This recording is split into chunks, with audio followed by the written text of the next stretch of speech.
Hello everybody, welcome back to the channel. My name is Larry Bodenheimer, and today we are taking a look at Redcap. Redcap is a 64-bit Trojan, one I have not seen in forever, and I finally found a newer sample on the malware forum, and I'm very excited to review this. One thing though, before we do that, you guys may have noticed there's no folder with the MD5 hash for this one, and that's because somebody left a really decent comment in my last video letting me know that it might be easier to post the hash in the description of the video instead of actually putting it in the video itself.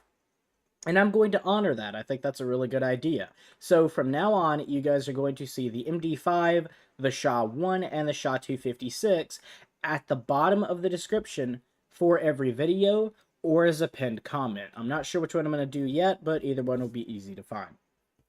Now that that's out of the way, let's take a look at this in VirusTotal. So we have 43 out of 73 detections, and if we go to details, this was first submitted over a month ago. A month and some change. The fact that it only has 43 out of 73 detections, that's really bad for the good guys. But we can see it has checks BIOS, 64 bits, runs idle, calls WMI, checks disk space, blah blah blah.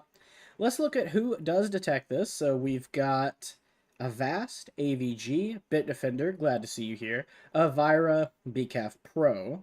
What other big names do we have here? We have ESET, MCSoft, Google is here, GData, Harong's even here. Who's not detecting this? We have Baidu and ClamAV, CrowdStrike Falcon. Kaspersky does not detect this. That's interesting. They did not detect malware that's over a month old.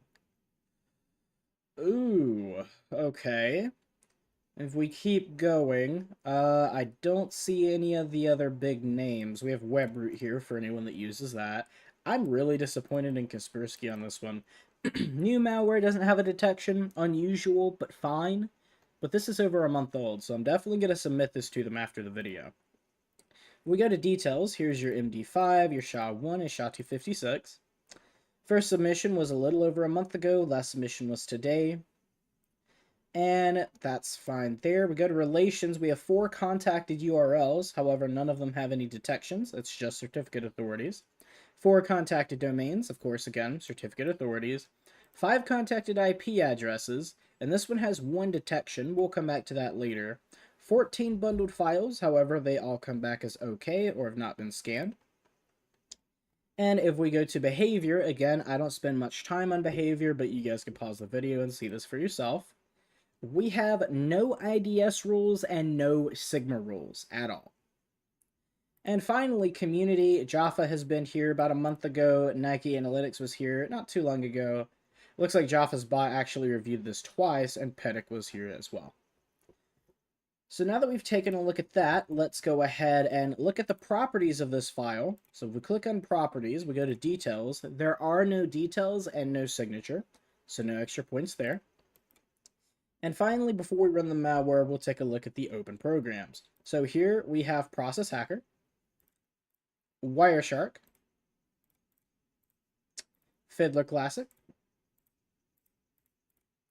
and probably the most important one, Process Monitor. So now that we've taken a look at that, let's go ahead and open Process Hacker, scroll to the bottom, lower Firefox, and without any further ado, let's run the malware. Do you want to allow this app from an unknown publisher to make changes to your device? Sure. If we click yes, it does open consent and closes it. It opens a program right here under Explorer, and it should open a new file soon. But we're going to move Wireshark over here, and sooner rather than later, we should start seeing, we have this 183.136.187. Now, I could be wrong, but I don't think that was a part of the discovered IPs. No, it was not. So the fact that this the fact that this malware is over a month old, and it's still allowing itself to communicate with this IP over and over and over again to the point where I can't see anything else, the fact this was missed is absurd. And you may be thinking, well, maybe this is a red herring. Maybe you have a program that's communicating with this IP or something along those lines. And to that I say, that's a fair point to make. This could absolutely be a red herring that has nothing to do with a malware that's running. Until we take a look on Whois. So if we open another window, we go over here and go to whois.com, and we're getting all sorts of connections now.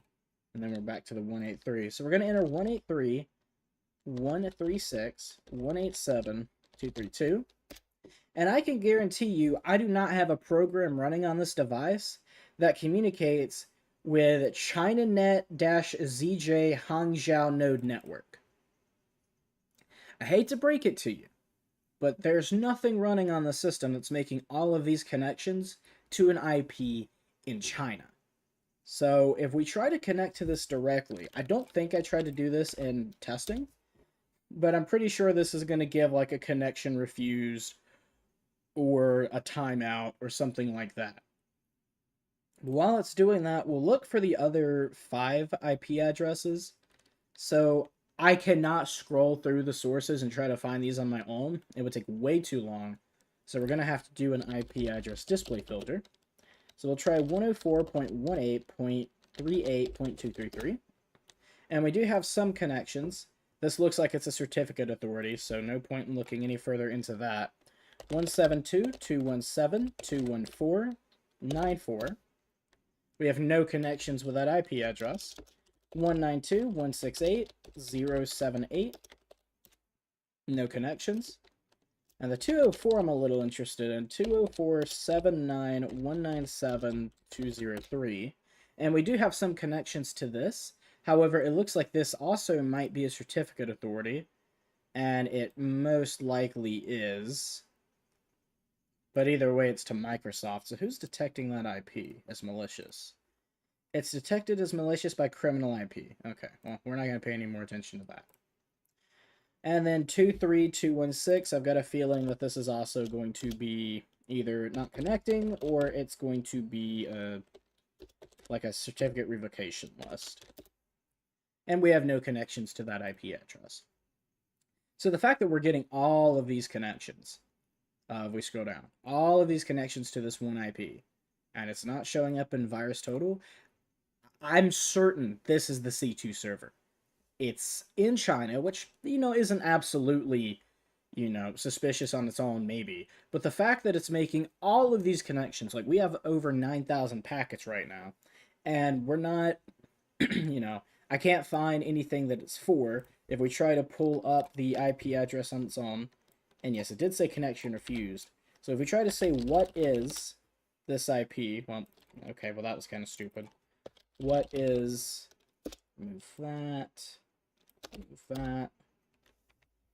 IP range, country China, domain ChinaTelecom.cn. Here's the ASN, registry. Has been reported a total of 45,813 times from 554 distinct sources. I need to make a, a bookmark of this. Was found in a database, reported that many times. Confidence of abuse is 0%. But, comment unauthorized connection attempt, multiple login attempts, multiple scan to ports. Port scan, multiple port scans, unsolicited connection attempts to ports. Last 24 hours suspicious. So, yeah. There you go.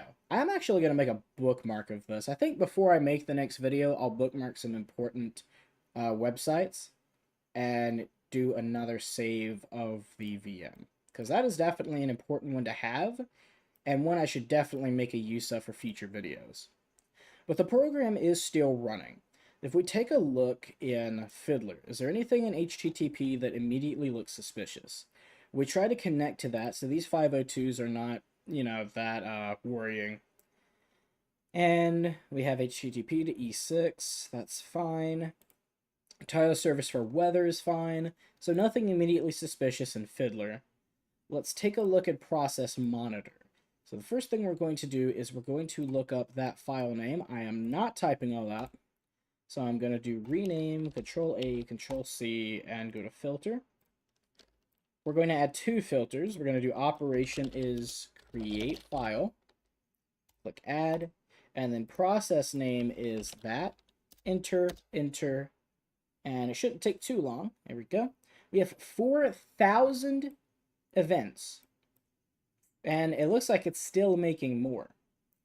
So that's actually, I think, the first time where we looked at this in Process Explorer, and it's still going and making new events. Okay, so the ones I'm most interested in are like the names invalid. What the heck? Okay. And the name and path not found. So we've got WBEM. That's fine enough on its own.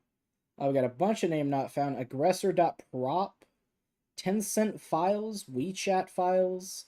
So it looks like it's trying to pull things for 10-cent, WeChat, Google Chrome, Firefox, which I don't believe I have Chrome on this machine. No, I don't have Chrome. So it's not making a note of all the programs that you have. It has its own directory of what it searches for. And that's why we have Chrome here, despite the fact that I do not have Chrome on this computer.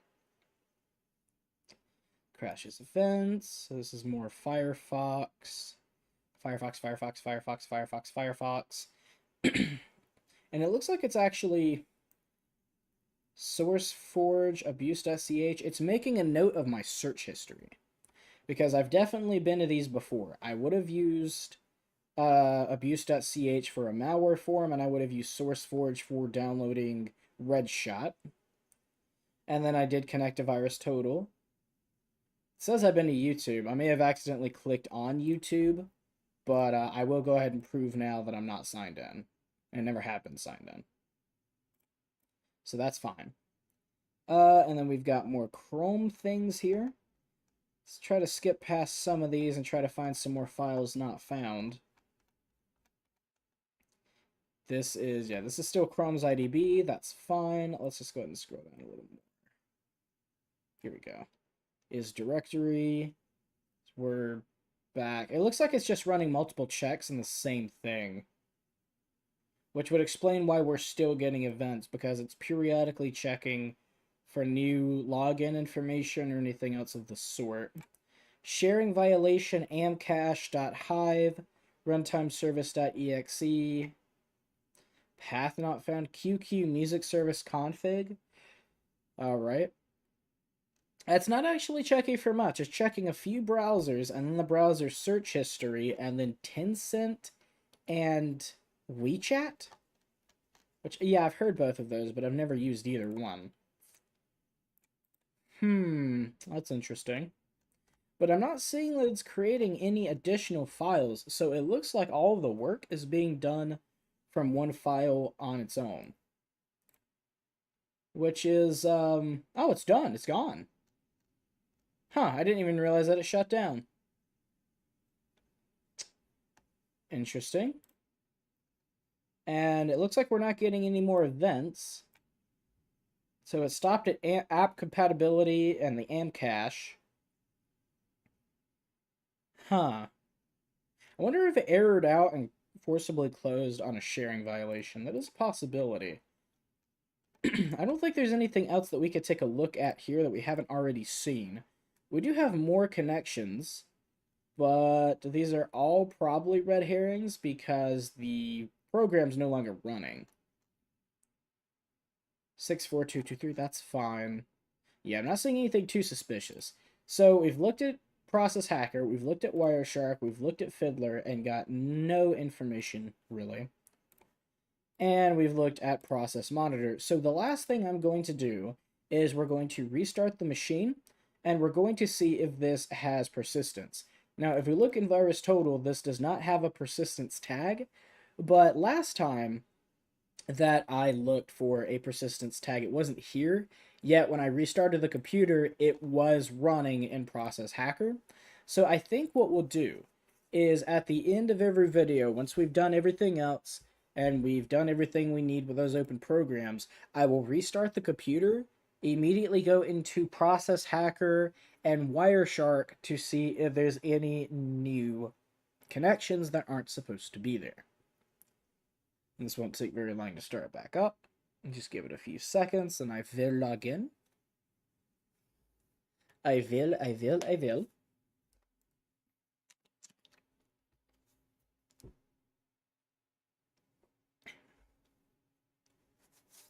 Okay, there we go. Let's go ahead and put in the password. All right, we'll open the sock. Go, go, go, go, go, go, go. Opened over here. And I'm not seeing anything suspicious. So it looks like instead of an actual like remote access Trojan, we've just got an info stealer. Yeah, because I'm not seeing that IP address anymore. And I'm not seeing any suspicious running. That's fine. I'm not seeing any suspicious running processes in Process Hacker. So it doesn't look like it has persistence either. Alright, so that is going to be it for this video. I hope you guys did enjoy. If you're new to the channel, please make sure to leave a like and subscribe.